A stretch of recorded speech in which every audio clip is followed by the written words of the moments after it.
Sunlight that always stays. Dinner by the waterway. It's that sweet life. Raise your cross. Made some dude crack a smile. He asked if I could stay a while. I'm living that high life. Time to catch a flight, but you can make me go. Unlocking all the memories of my new home. Ventilated echoes playing to and fro, back and forth, yeah.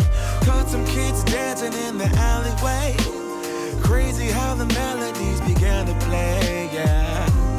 Tell me how you feel it when you hear the lyric, yeah. My heart's in Stockholm. Now I never wanna go home. I left my heart in Stockholm. Now I never wanna go home. Shopping the girl, I brought a girl on my Vespa. She said I already told ya, yeah. I never dated a black guy. I said you're brown yourself. Let me offer help. Come on inside. Where everybody knows your name. Everybody knows your name. Time to catch a flight, but you can make me go. Unlocking all the memories of my new home. Ventilated echoes playing to and fro, back and forth, yeah. Caught some kids dancing in the alleyway. Crazy how the melodies began to play, yeah. Tell me how you feel it when you hear the lyric, yeah. My heart's in Stockholm. Now I never wanna go home. I left my heart in Stockholm.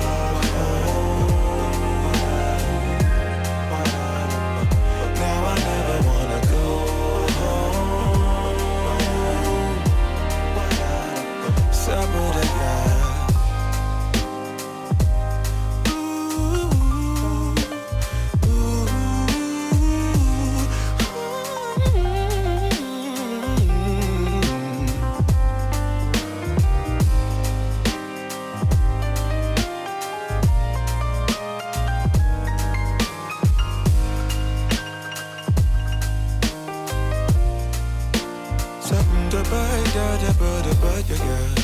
Sunlight that always stays. Dinner by the waterway.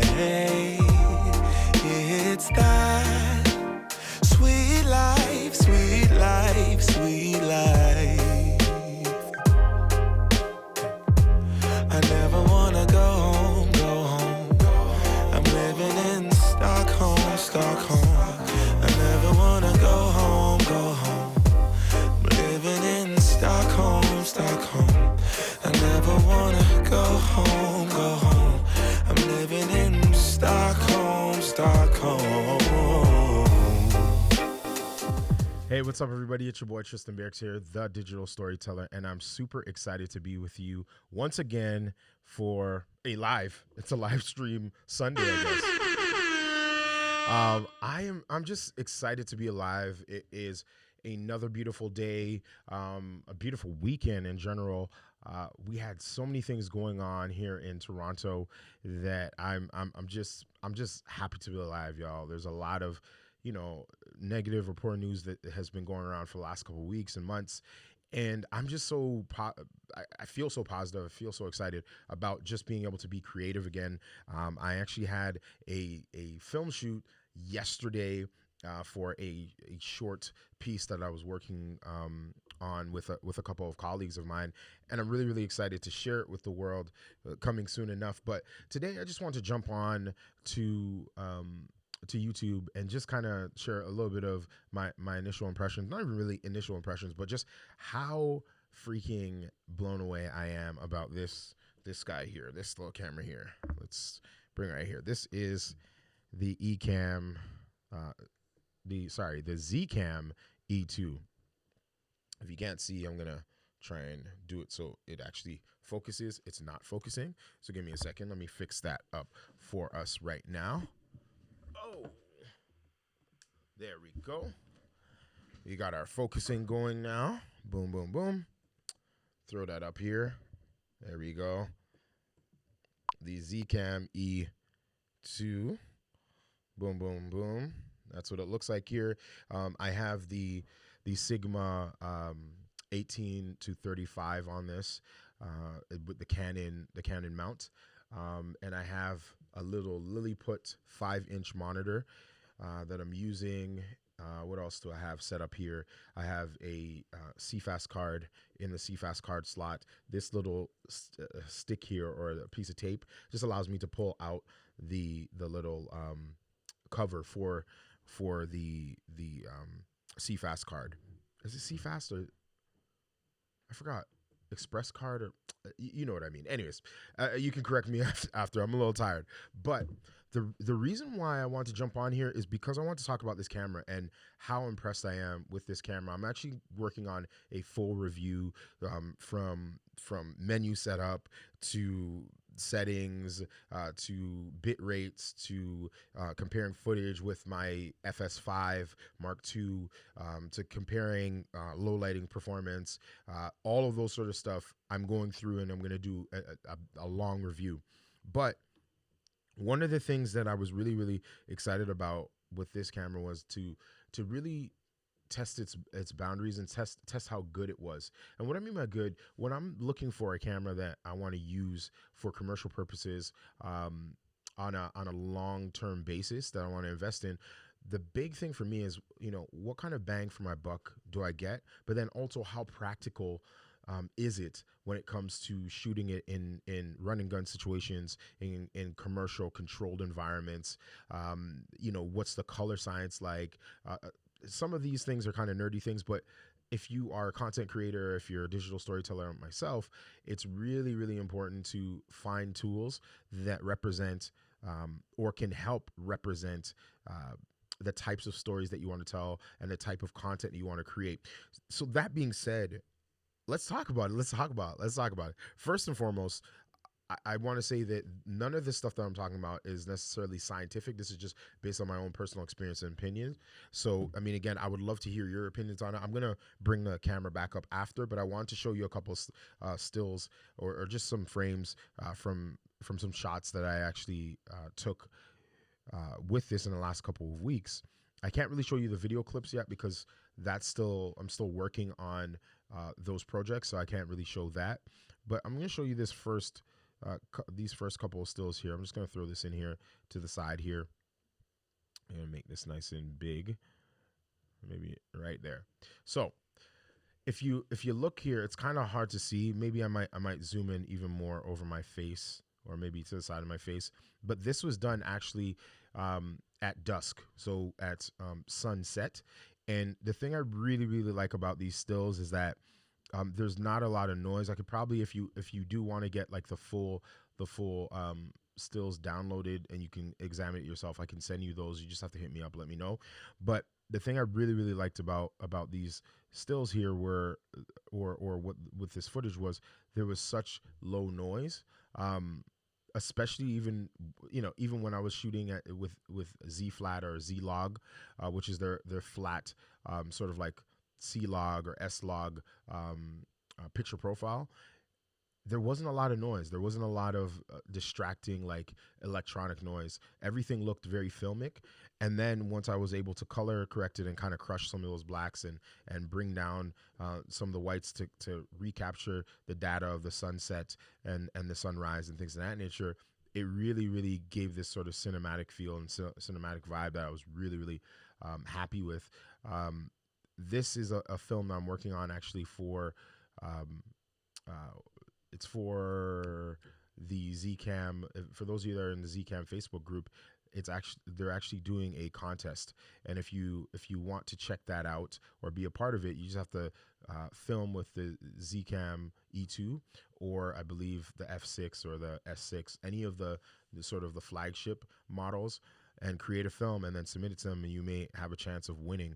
But I loved how this came out. It came out really really nice, and I'm really excited about finishing up this film and showing it all, with you.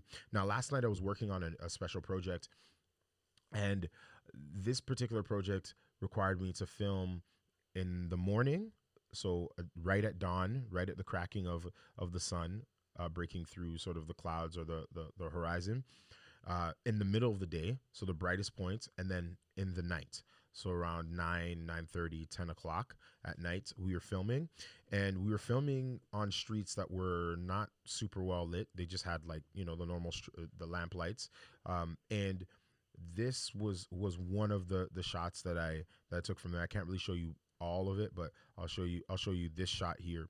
So again, this may not, I don't know how well this is showing up, but um this, if you saw the original clip, it was remarkable how much detail I was still able to pull out of it. I want to have a certain cinematic feel to it, so I actually shot with a filter, and the filter gave that sort of glimmer in the light, the light lamp. So that whole sort of glow around, or the circular glow around that the lamp post, or the light itself, is actually from a filter. And I'll tell you what filter I used on this. It was a Pro Satin 3 filter. Now, for those of you that don't know, filters are not bad. There's a lot of great purposes or great reasons why somebody would use a filter. So for instance, number one, to soften up skin, not necessarily to soften the whole picture down to the point where it's like it's no longer crisp and it looks out of focus, but it's there, to design a certain atmospheric look to it. Thank you so much. Let me see what you're saying here. Yogi Fish, very nice for darkness, especially on a dark person in dark clothes. Yeah, yeah. I'm telling you. Listen, I was completely blown away by this. And again, I kind of specifically did nothing to this footage other than use the settings that I had from the previous color correction that I did with some of the other clips throughout the day. So, like, what I like doing a lot of times when I'm filming is I will film some shots, and then I'll throw it into my computer, and then I'll do some initial testing in terms of the color direction and the color adjusting and grading that I want to implement into the footage. And so I found a good, cool balance to start out with, and a cool palette to use of colors. And then I just copied and pasted it. And when I copied and pasted it to this, it kind of worked. Like, obviously I need to do some more tweaking here or there, but like, just from a base premise, I was shooting, this was at over 20,000 ISO, 20,000 ISO and above. And it was like, I was using the camera. And when I was using the camera, one of the things that I was really, really, when I was using the camera here, one of the things that I was really, really scared about was I was looking on my screen, and I saw all of these sort of like, I guess you could call them peppercorns, right? Of noise. And I was like, oh no, I think it's going to be too noisy. And it ended up being perfect. It ended up being really, really good. So again, it's one of those things where I'm taking this camera out, I'm pushing it beyond, what is norms for it, but it's working really, really well. I remember, just to give you an example or comparison, using the FS5. I have an FS5 Mark II with the raw output and with a Atomos Shogun Inferno, and that shoots ProRes RAW. And shooting with that, after a certain point, you can't shoot in the night. You might as well just write off that footage, right? The sensor on that is not really designed to be able to run and gun and just draw light to it, there's a lot of noise that goes on that sensor, that gets caught on the sensor if there's not enough light hitting it. When there's light hitting it during the day or during the morning or whatever else, it's perfectly fine. But once the FS5 gets into a dark situation, it's not the greatest yielder of an image. Whereas this guy here, I mean, I remember speaking with the owner um, of Zcam, the CEO of Zcam, and he said, "Oh man, the light sensitivity on this camera is so good." And I thought he was kind of just selling it to me, especially because I was in the market and I was just kind of looking at maybe picking up a camera like this, and I wasn't really sure. And I said, maybe this guy's just trying to talk me up and sell me on something. I was like, all right, whatever. I then tested it out, and I tested it out in different situations. And then after last night, I have to agree with him. It's phenomenal. Like, the color science on it is really phenomenal. One of the things, the other things I really liked about it was that it was so small that I was able to shoot with it all day and not have my back breaking after 20 or 30 minutes of holding the camera. Which, if you know anything about the FS5, the FS5 is already a pretty big camera, and then you have to put this on, which this is the Inferno, right? This is the Shogun Inferno. And then after you put on the Shogun Inferno, you have to also put on the hard drives and the batteries onto this, right? Once you have the hard drive, the battery on this, you have the cabling, you have the batteries for the FS5, you have the lens for the FS5, you have the rig or the grip. It just becomes unbearable after a few hours, right? I'm going to answer this question in 1 second, but I wanted to just kind of let you know, again, it's you want to think about, when you're creating, you want to think about what your creative process is. Is your creative process one by which you do a lot of running gunning? I do a lot of running gunning with my filming. I do have a team, but the team is generally a smaller team. It's not, and the budgets aren't large enough for us to spend a day on one scene. Generally speaking, we have to, have maybe a couple of days to shoot a short or to shoot a feature length film, maybe a couple of weeks. So we don't have the luxury of necessarily having a large team and a large team that's working for a long period of time. So a way to get around that is by picking or selecting equipment that will speak to sort of the work and the outcomes that you want, but then also it'll speak to the practicality of walking around this. I could walk around this all day long. Matter of fact, one of the amazing things about it is it takes these Sony batteries, right? We all know these batteries. I don't know the code or whatever. Let's just say L869. Okay, I have no idea. But one of the things that I loved was I only used this one battery for the whole day. I didn't switch the battery. Matter of fact, I can still probably shoot for another 3 or 4 hours with this one Sony battery here. Same thing with the monitor. I use this battery all day. We were shooting again from the early morning, about 5 o'clock in the morning, all the way down to 10 o'clock at night. And on and off, obviously we had a lunch break and things of that nature, and we only went through one battery. I'm not like, this is not sponsored by Zcam at all. I just picked up a Zcam and I wanted to try it out and test it out. And I'm just telling you exactly what my thoughts are when it comes to this particular camera. Now, that being said, I want to answer some of your questions here. If you have questions, let's see what here. Yogi Fish says, is the type of lens a factor in the sensitivity? Yes, it is.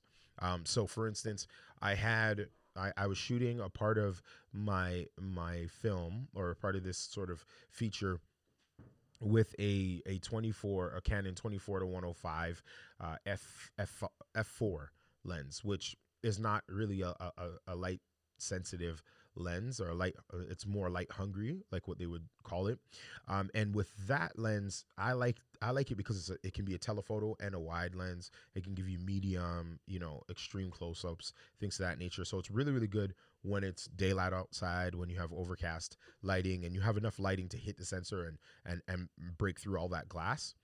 When you don't have that, then you got to think about primes at that point, or you got to think about super fast lenses like the Canon 70 to 200 2.8 and lower or maybe it's higher. I'm not really sure, but but more sensitive lenses. So when you are talking about the lens selection, it makes a big difference. So if you were shooting with, let's say, I don't know, a kit lens that was at 18 to 35 or 18 to 55, f 3.5 to 6, f 6.0 or 6.1 or whatever, right?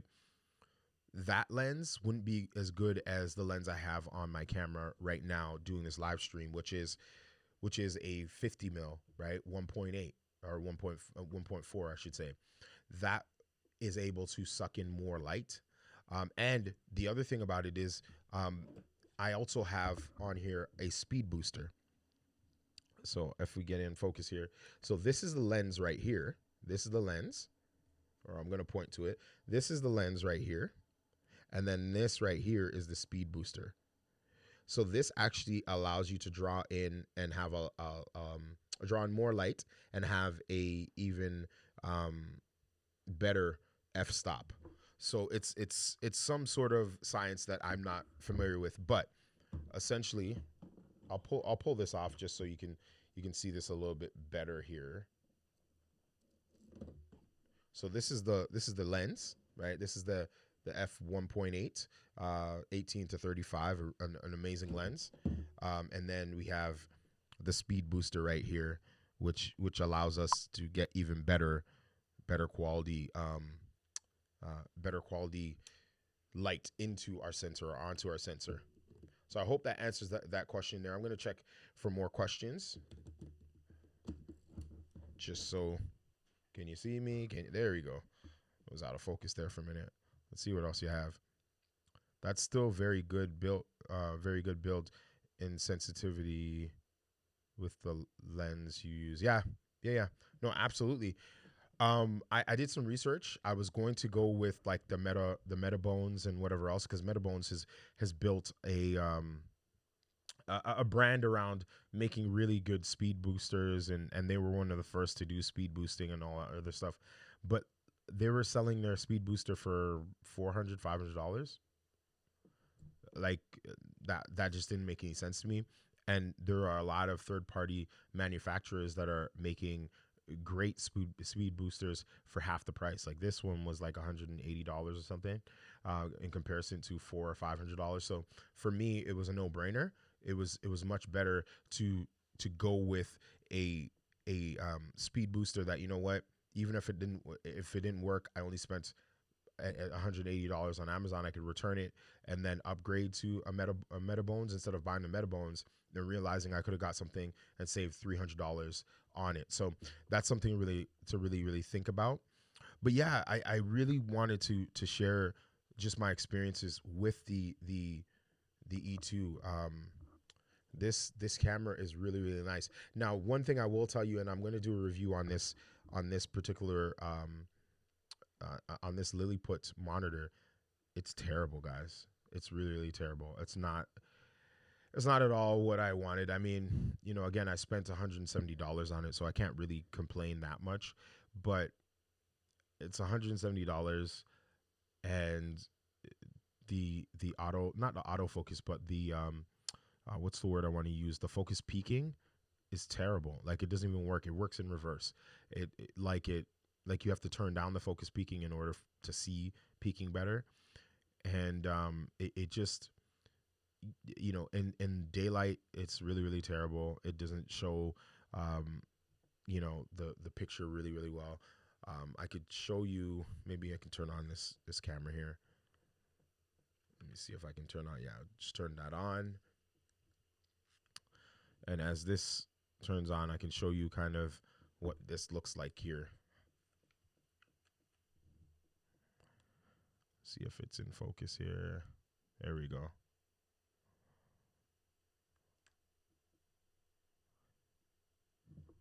I'll pull it out this way so you can see it a little bit better.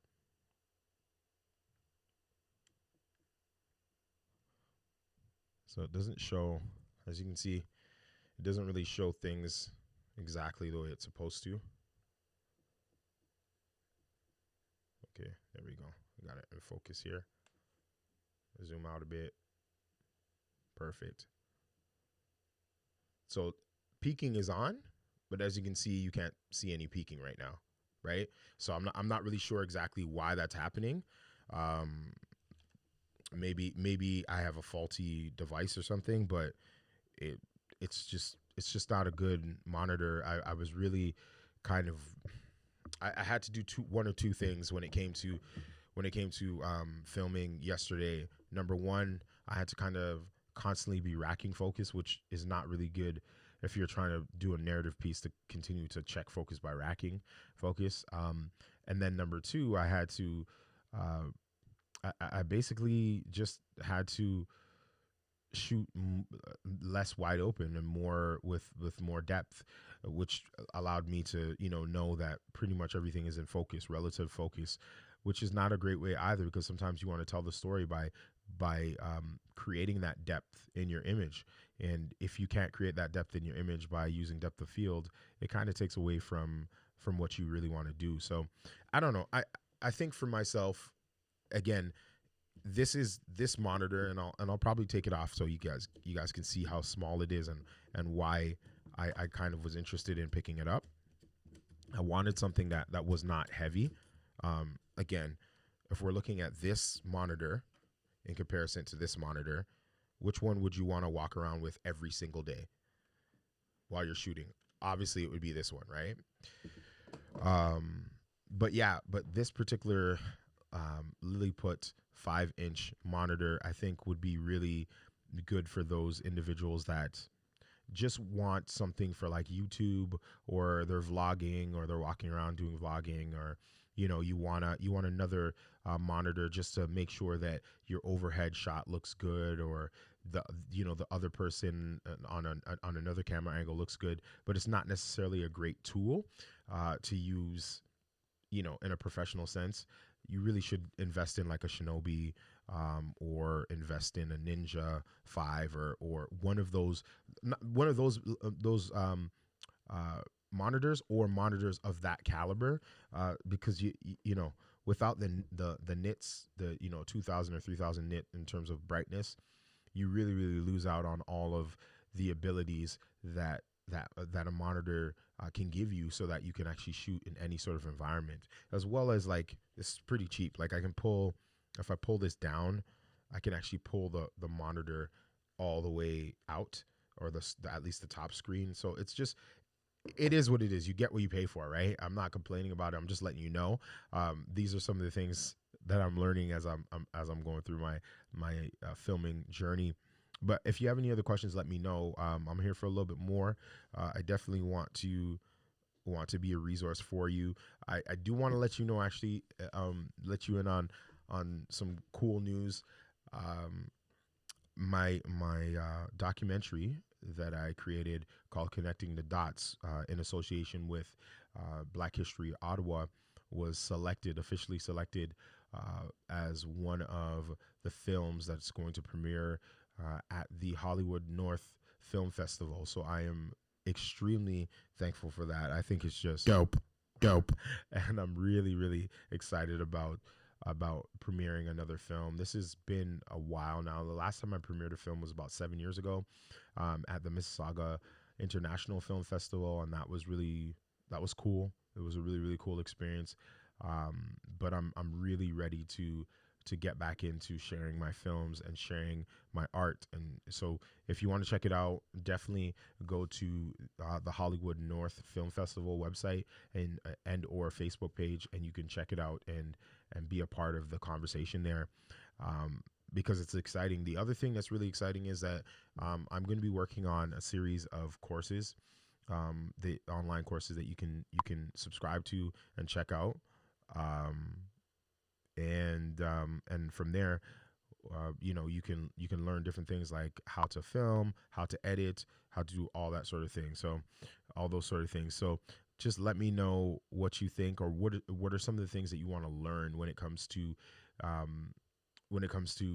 filming, or being a digital storyteller, or just telling stories in general. Check out what you're saying here. How is the independent film festival community in Canada? Great question. The independent film festival, film industry in Canada is cool. Like they're really really cool. But again, you have to really make sure that you assert yourself into the community, right?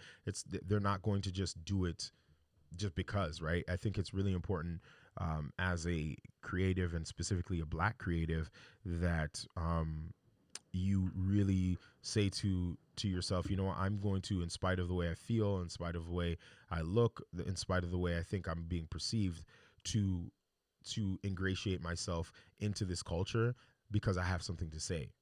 And I think a lot of times as creatives, as storytellers, especially storytellers of color, storytellers of African descent, it can become challenging because we get misunderstood at times.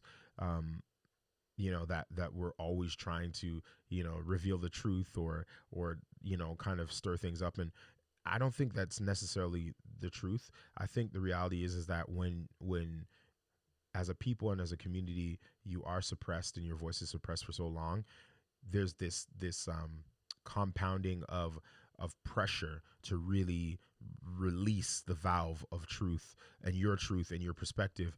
And I think Canada has been really good. The Canadian independent film festival, film industry and community has been really good and very receptive. I'm actually, if you're interested, I can share with you the film trailer if you give me a sec. Would you like me to show you the film trailer? I can definitely show you the film trailer, because it is a really, really cool film that I'm excited about. Just give me a second. I'm actually just typing it in now, so then you can actually see it. And then I'll share my screen with you. All right, we got it here. Perfect. I'm just gonna press space bar so it doesn't actually play here. All right, let me just add in my screen. Switch to, there we go. Okay, so this is connecting the dots here on this is the documentary that was created by myself in association with some amazing people that are a part of the Connecting the Dots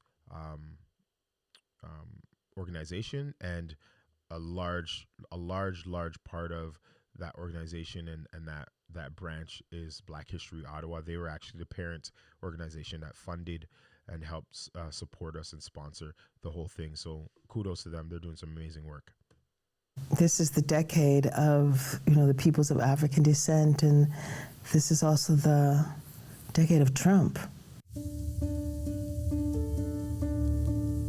There's not enough safe spaces for us as people of color, as people to be able to come and just talk about the hardships, the challenges that we go through. The narrative of Blackness that was kind of being imposed on me kept me away from trying to find even more of my community because I thought I would have to sacrifice like my art and my budding queerness at the time.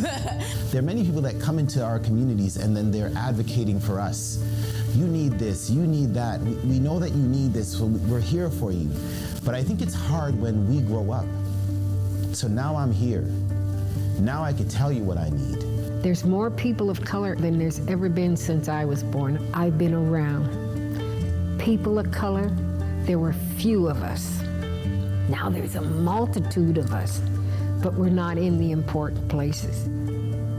Afro-Canadians are always entrepreneurs. We have to figure stuff out to just survive, Why is so much money invested in making sure that the world, particularly young Black men, think that they're inferior? Because they know they're not. What is it to have agency in your own lands? What is it to control your resources? What is it to sing your songs, have your drums, know your regalia, know your stories? If we, as Black people, were to adopt entrepreneurship and entrepreneurship would be unstoppable. My family goes back to the Black Loyalists. My dad was in the number 2, construction, the Black Battalion, right? So all of us have these stories. This notion that the world is really messed up, but I'm perfect, so I can change the world. But rather, how can I change this world? I want a global community that can live just, fair, equitable lives that are meaningful. They say Black History is Black History Month, but to me, Black History is Canadian history. I am a new brand of breath, a wind that nips at your ankles and sings. So the challenge is also the opportunity. It's about building bridges between communities that are seen as a community, but recognized within house that we're actually a multiplicity of communities. Let the answer fall from the sky, or be the sky. The new goal is African Canadian truth-telling. Starting today, learn of this.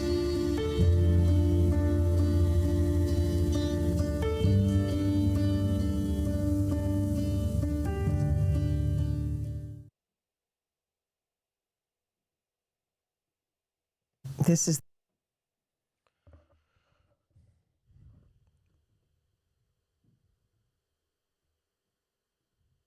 All right.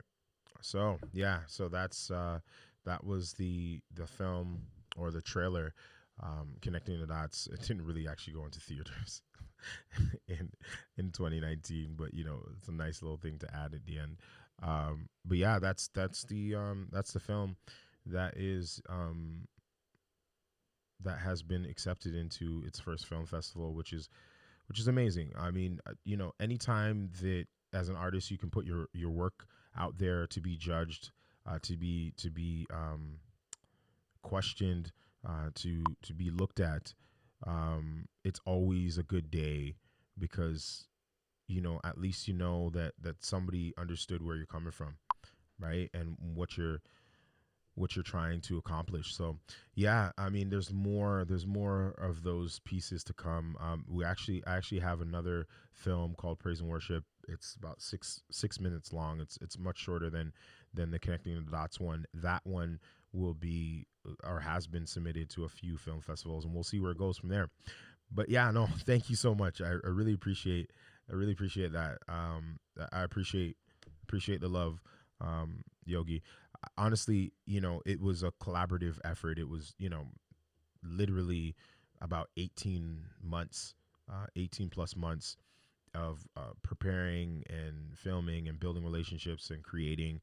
And it wasn't just myself. It was a team of, writers and talented volunteers and producers and educators and people that are passionate about the African American or Afro Canadian Black community, and it's not just survival, but its ability to thrive within the space of this great country that we call Canada. So, I mean, it was amazing. It was an amazing journey, and I'm really, really excited about. Hey, how you doing? I see you here. I'm really, really excited about sharing more of my work with you guys, with the community. Hey, how you doing? From Germany. Listen to me. Listen. How do I pronounce your name? Is it Muko Film? Munko? Let me know. But I want to go to Germany. I need to go to Germany. I said it, okay? Listen, we have it here on record. I'm going to go to Germany. I don't know when I'm going to go to Germany, but I need to go to Germany. And I want to give because I just love doing that. No, honestly, because I feel so inspired by this community, and I feel so inspired about just being able to share some of my experiences. If you have questions about filmmaking, we were just talking, just for those of you that are joining us late, we were talking about the Zcam E2 and why this camera is so darn good and why I love it. I was sharing a few stills with regards to some of the image quality that I was getting out of the E2, Zcam E2. I was talking about my monitor, my Lilliput monitor, as well as my Inferno, my older Shogun Inferno. We were just talking about different tools that we're using for filmmaking. What's your tools? What are some of the tools and some of the things that you're using? Type inside the comment section. I would love to know what you're using. Oh yes, of course. Listen, I will definitely let you know when I'm coming, because I definitely want to come and film with people. Yeah, what do you think about the E2? I would love to know what you think about the E2. I would love to know if you like it, if you're feeling it, if it's something that you really really like. I personally think that if we're talking about pros and cons, let's talk a little bit about pros and cons of the Zcam E2, and we'll start out with pros first, or maybe cons. Okay, I think the first con for me, in my opinion, in terms of the E2, is the Zcam E2 is that it is micro four thirds. I don't particularly love micro four thirds. I'm used to personally either using Super 35 cameras like the FS5, the C100, et cetera, or using full frame cameras. Hey, how you doing, Delisa? What's up? Loving your content, appreciate you. So I'm used to that, or I'm used to using full frame cameras like the 5D Mark III and 4 and 2, as well as the A7 Mark III. So those are sort of the cameras that I've been using for the past several years. So to go to micro four thirds, I thought I was gonna go to micro four thirds and get a Panasonic G4, GH4, or GH5, but I just never really wanted to transition to another camera system. So going and purchasing the Zcam E2 was a little bit of a risk for me, because I wasn't really used to, the micro four thirds, and I don't really love micro four thirds. Again, I don't love the fact that you don't get as much light onto the sensor, the fact that the crop factor, so then it's multiplying all of your lenses by essentially 2. I didn't like some of those things. But on the flip side, because the technology has gotten so deep and rich in terms of being able to get the most out of these sensors, the light sensitivity on the Zcam E2 is phenomenal. It's amazing. I was showing this image earlier, just for those that are watching right now.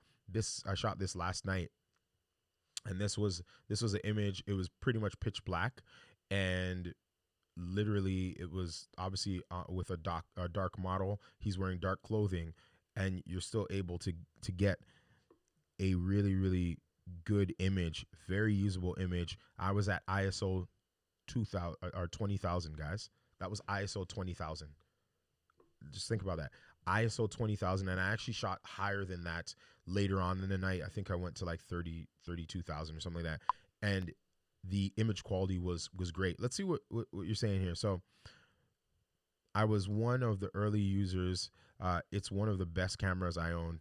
Yeah, I hear you. I feel like it's a good camera. It's really, really good camera. It's growing on me a lot more. And I think last night, after using it last night for a film shoot that I did late in the night, I did it around 9 or 10 p.m. at night, so it was pretty much pitch black. It was in a little smaller town around where I live. I think I'm ready to sell my FS5 Mark II. And I love my FS5 specifically because it's a Super 35 sensor. But honestly, I'm getting pretty much the same capabilities out of this camera that I was getting out of my FS5 Mark II. And it's half the size, not even half the size. It's maybe 1/3 of the size. It's way lighter. It's easier to use. The only thing I don't like is obviously I don't have the grip functionality and some of the other options that you have on the Sony grip. But outside of that, it's an amazing camera. The E2. The other thing that I want to say that I didn't think was the greatest about the E2 was, I think, instead of having that little screen, I would have spent extra money with on this camera, maybe an extra $400 to get like a decent screen to be able to monitor my footage a little bit better. The screen that they have on there is kind of terrible. It's like it's actually really terrible. Um, and I just think that it's a waste of time to even have a monitoring mode on there. It's almost it's kind of laughable. I don't know how you feel about it, but that's sort of my thoughts on it. Let's see what else you guys are saying here.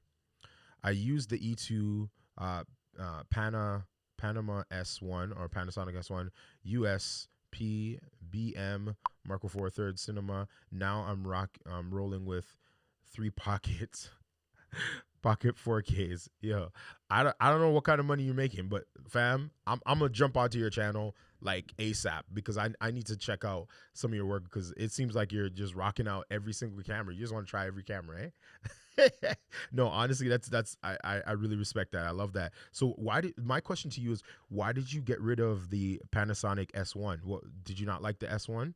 Also, what about the Blackmagic Micro Cinema? What did you think of that? I would love to hear your thoughts on that. Let's see what else you're saying here.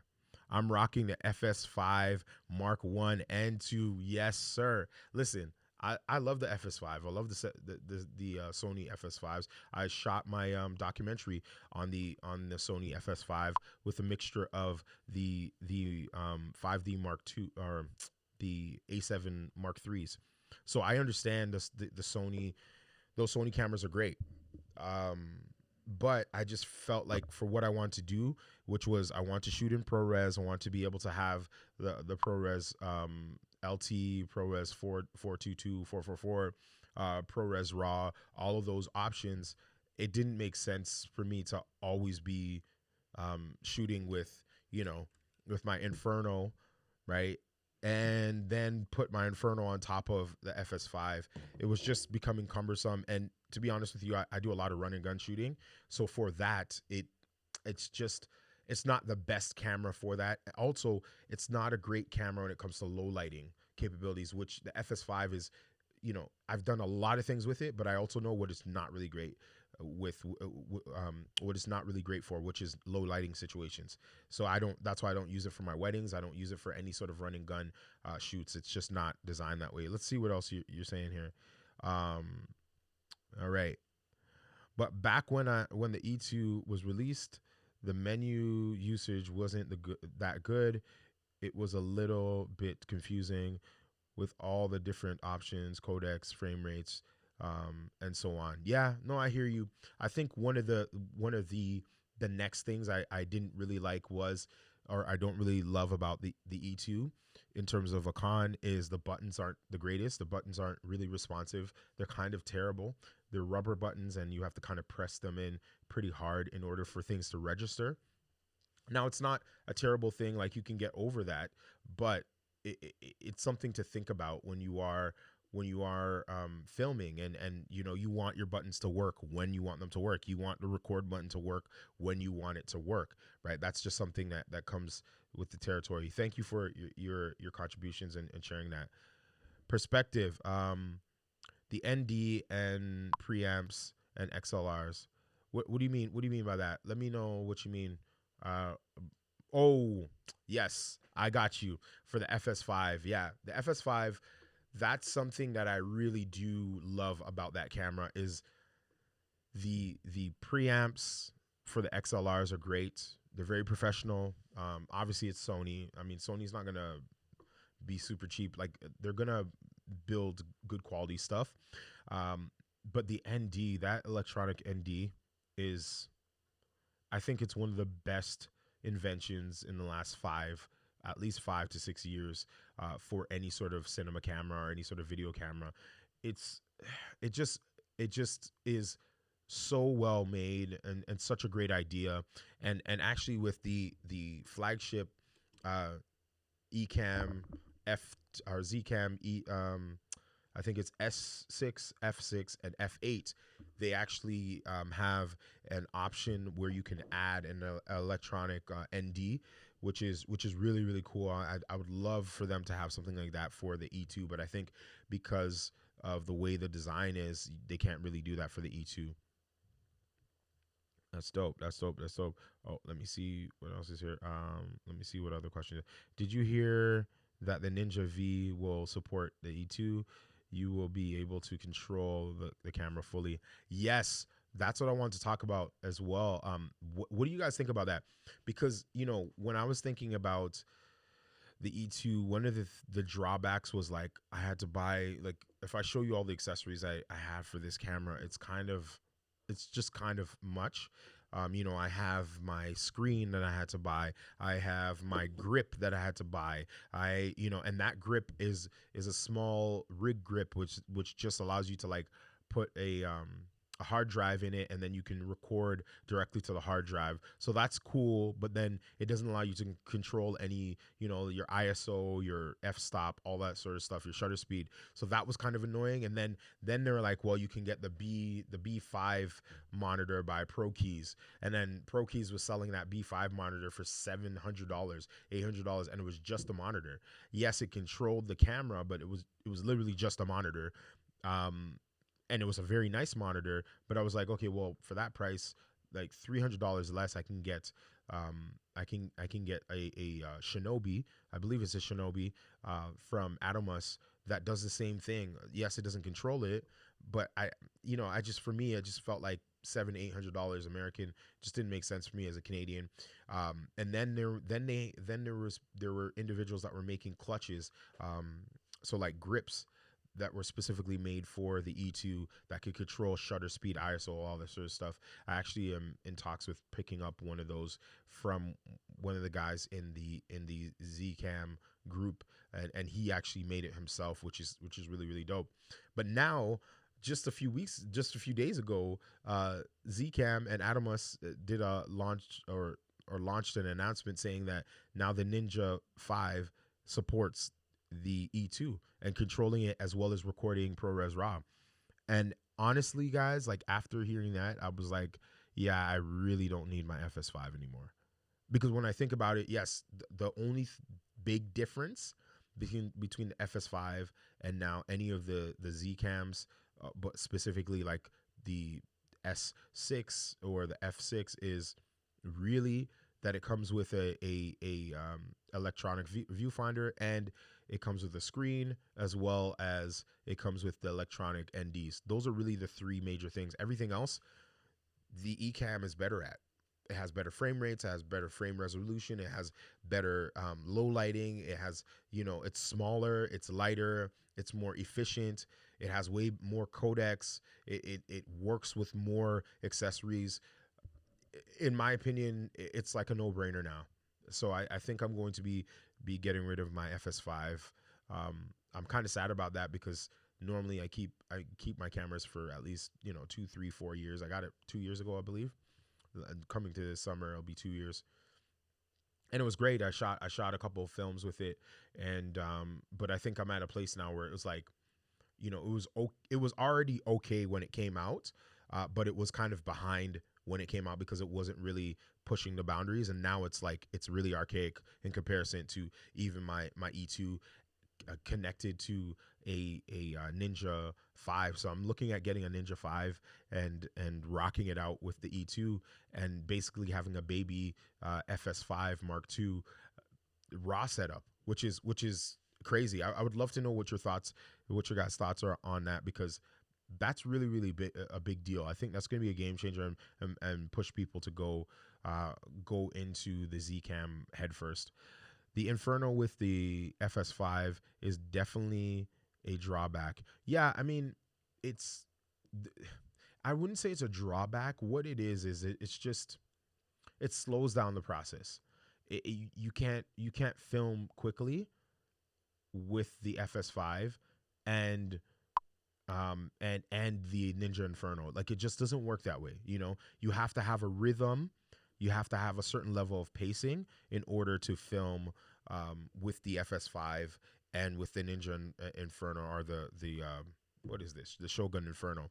So I've listened, some of the best films I ever shot were shot with the Shogun Inferno, so I can't really hate on it. It just takes a little bit more time, and you have to have a team of people to help manage the media and all those sort of things. Let me know, by the way, if you guys are interested in me showing you some of my footage that I shot with the FS5. I can show you that from my from some of the older YouTube videos that I shared and put out.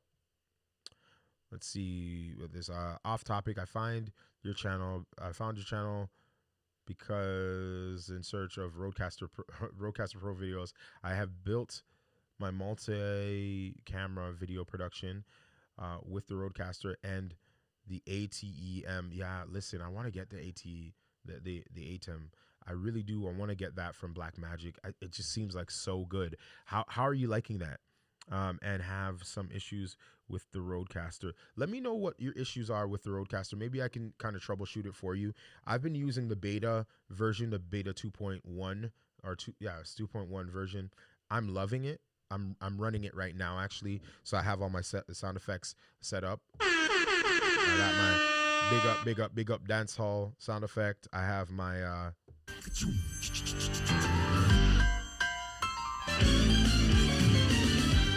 so that's the intro to not to Full House but to Family Matters. It's a Western, like a North American sitcom from the 90s, the 80s and 90s. What else do I have? I have this in my sound patch as well. Dope. Love that. I have this. Won't he do it? We got a couple more. Oh my God! Oh hell no! So I really like this. And the thing that's great too is like I can connect my phone to the Rodecaster Pro, and I can take in phone calls. I can do a lot of different things. I want to show you one other thing. Let me know, by the way, if you have any questions about anything other than the Ecamm or the Zcam E2 or other than the Rodecaster Pro. If you have any questions at all about filmmaking, whatever else, I'm going to be here for a few more minutes talking a bit. Let me see here what you have here. Which model of the E2 do you have? I'm interested in the E2 S6. Get the E2 S6. It looks super freaking sexy. Like sexy, all right? It looks like that's all sexy. No, for real though. I have the E2. That's what I have. I have the Zcam E2. That was the only one that was available at the time, and I really didn't want to jump headfirst into the Zcam market. I wanted to test it out first, see if I liked it, and then actually the plan was to sell my Sony FS5 and then upgrade to the either the S6 or the Ecamm or the Zcam F6. So either the full frame or the Super 35 version. But I really like the 6K. I didn't really need 8K. I think it was a little bit overkill. But I mean, if you were gonna buy it from me, I would still take it. You know what I'm saying? But for real though, yeah. So I have the E2, the Zcam E2. Any other questions? Let me play this. Let me play this other thing for you. I'm gonna set it up for you so that we're good to go. Give me a second here. I'm just gonna jump into another scene here. All right, I have the wrong camera selected. There we go. We have the right camera. I am going to flip to this here. It's the decade of, you know. And we're gonna go into. I just want to jump into one of my videos here.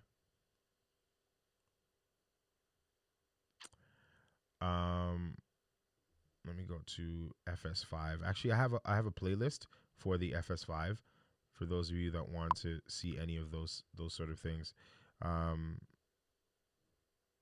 here, FS5. Just to show you, this was I shot this in 120 frames per second, or no, I think it was 200 frames, 225 frames per second.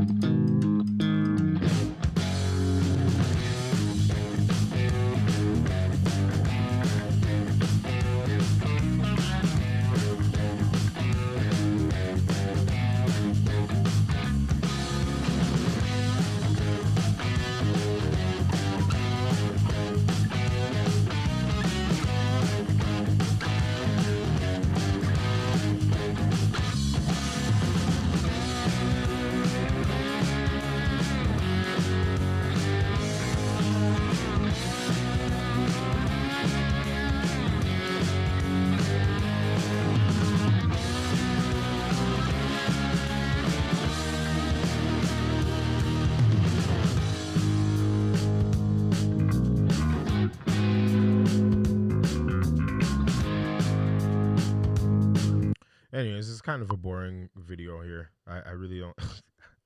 I don't love this video. I'm gonna show you another video that I did with the FS5. I think this is like the one I did where it was like actually raw, ProRes RAW, 60 frames per second. It's just like outside on my porch here.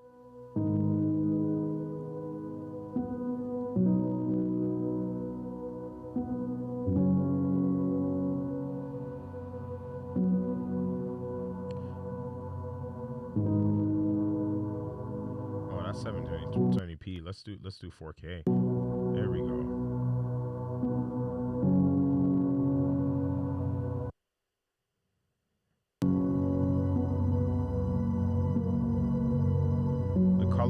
The colors, I have to say the colors on the actual FS5 when you're shooting raw are phenomenal, right? The main thing is it's just super large. Like all of these files altogether are probably like 250 gigs. Right, so I'm gonna show you one other one that I shot in ProRes RAW. Well, it wasn't ProRes RAW. It was more. Oh, this is a good one here. You guys might like this one here. Check this out.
So that's another one there. And I'm gonna show you one last one. So again, thank you for the love. Like the colors, yeah.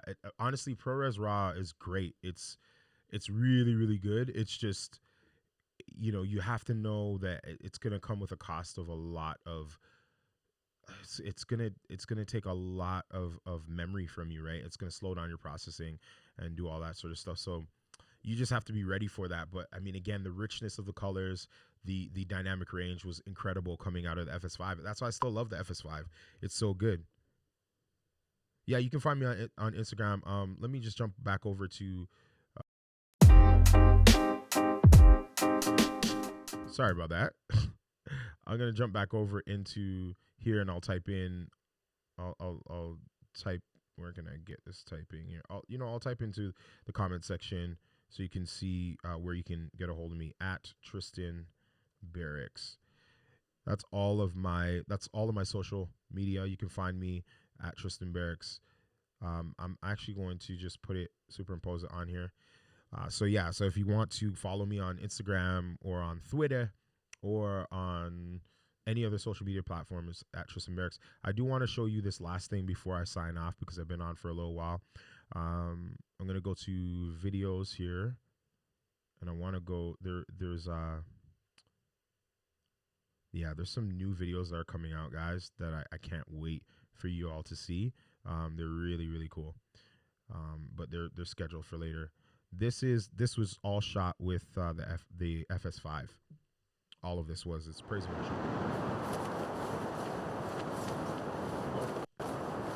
My apologies. Let me set this up for you here.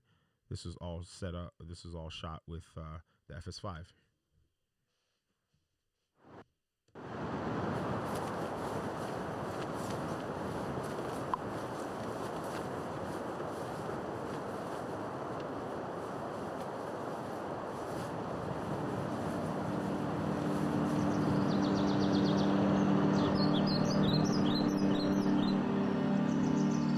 See, you might not be a religious person, but it's different when you have a personal relationship with God.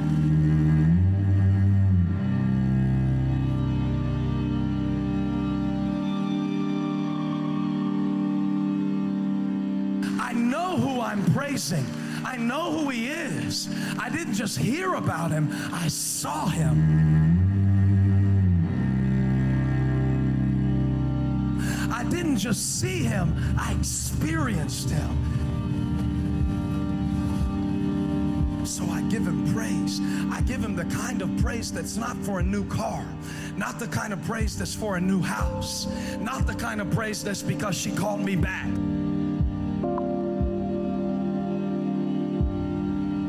Not the kind of praise that's because everybody liked me. Not the kind of praise that comes when I get the promotion. This is the kind of praise that can only come when you've been through the fire and you realize that God is still faithful even in the fire. All right, I'm just teasing y'all with that because I can't give you all the sauce right there. You know, y'all got to jump back on my channel. You know, you got to check out the video for yourself. No, honestly, I just really quickly about that particular project. I was working with a colleague of mine. He was actually the lead creative on it. His name's O'Shane Howard. Go check him out at O'Shane Howard. He's amazing. I'll actually type in his social here as well. O'Shane Howard, and he was the lead creative on this project called Praise and Worship, and he wanted to kind of just show the beauty of sort of those faith or faith-based or religious activities of dancing and singing and rejoicing, right, in the faith. And he had a vision, he had a mood board. He wanted to shoot the stills of these girls, these young ladies, and then he wanted me to capture the video. And I was like, okay, cool. So long story short, we captured it with the FS5 and with the Shogun Inferno, and we kind of sat on the project for about 4 or 5, maybe even 6 months. And it was literally just in the end of March, he was like, yeah, I want to release it. I'm like, what are you talking about? You want to release it? He's like, yeah, I just had a second wind, and I think it's time for us to release it. I took a look at the footage and did literally, he told me about it like maybe a week and a half earlier. Then he told me a specific date, which he then pushed up a day earlier and told me the day before. So I ended up having to do an all-nighter to get the 7 minute, it was like 6 minutes, 6.5 minute short done. And that's just a little snippet of it. Check it out. It's really, really inspiring. Even if you're not a person that goes to church and, you know, believes in God and all that other stuff, it's not. I want you to just take in sort of the vastness and the beauty of the dance and of the creativity, because it's really, really inspiring from that standpoint. But that was all shot on FS5. So believe me when I tell you, I love the FS5. I think the FS5 is one of the dopest cameras I've ever purchased, and it is really, really flexible. Like you can go from like broadcast documentary style stuff all the way to creating like cinematic pieces. So I really like the flexibility of it. I just can't justify having it now when you have, you know, cameras like the E2, right? That can pretty much do exactly the same thing in a smaller package, lighter, and it's less expensive. So those are my thoughts, man. Guys, it's been great. Let me just check to see if I answered all the questions here. A very inspiring project you've worked on. Glad to meet you. Thank you so much. I'm glad to meet you. You guys have been dope, man. I really, really appreciate it. If you can do me a favor and just like, share, and subscribe, or consider subscribing to my channel, I'd appreciate it. And also tell others about it. Tell other people to check out my channel, because I'm really trying to create content for you, content that will help you, that will inspire you, and that will allow you to become the best digital storyteller possible. Let's see what else has been said. Oh, so you were asking the question about, yeah, you love the Rodecaster video. Thank you so much for watching it. Also love the Rodecaster, but the monitor outputs are not usable. There is so much noise. Okay, I got what you're saying. Yeah, I don't really. I'll be honest with you. Sorry, camera's kind of like jiggling on me there.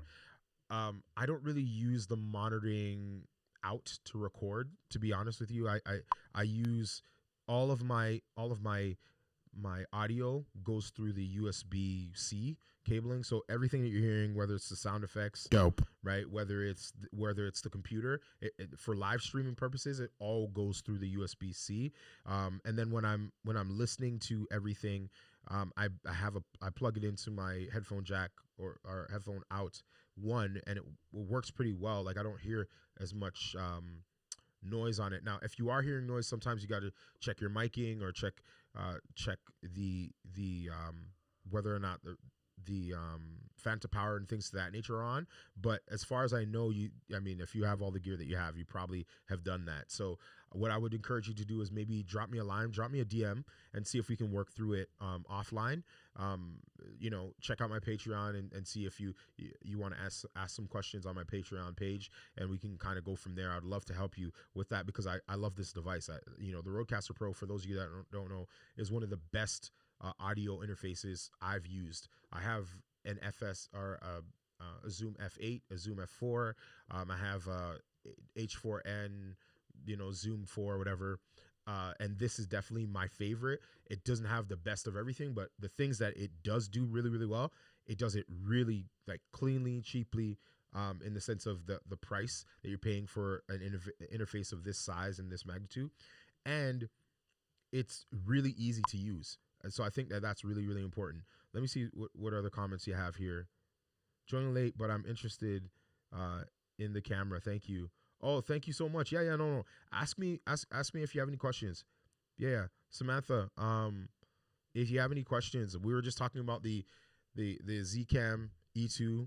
We've been on for a while now. It's a really, really good camera. You can definitely go back through the live and see some of the things that we were talking about. But if you want to drop me a DM or a line, you can just drop me a line. Where is it here? I'll show you where you can get me at Tristan Barracks. So hit me up at Tristan Barracks, or just type in the hashtag The Digital Storyteller for more information. Thank you so much. Thank you for subscribing. I really appreciate you guys. I'm gonna jump off. My throat's a little dry. I gotta do some other work for the rest of the day, but I really do appreciate you all watching, and let me know if Sunday afternoons really works, and this time works for you guys. I do want to talk to my friends in Germany and in Europe and in the UK, and I know that it's probably like night or evening right now. So if this time works really well for you guys, let me know. Give me a thumbs up, or just type in the comment section your thoughts about doing some live streams on Sundays. I usually or used to do live streams on Monday evenings. Let me know if that works too as well. I'm open to suggestions because I really want to provide a great time frame for you to be able to chill out with me, ask the questions that you want to ask, make the comments, and have some jokes. Anyways, guys, you have been fantastic. Thank you for watching. My name is Tristan Barracks. I am the Digital Storyteller, and I'm just so passionate about telling stories and empowering you and educating you and helping you to tell stories as well. Until the next time, stay safe, stay creative. Peace.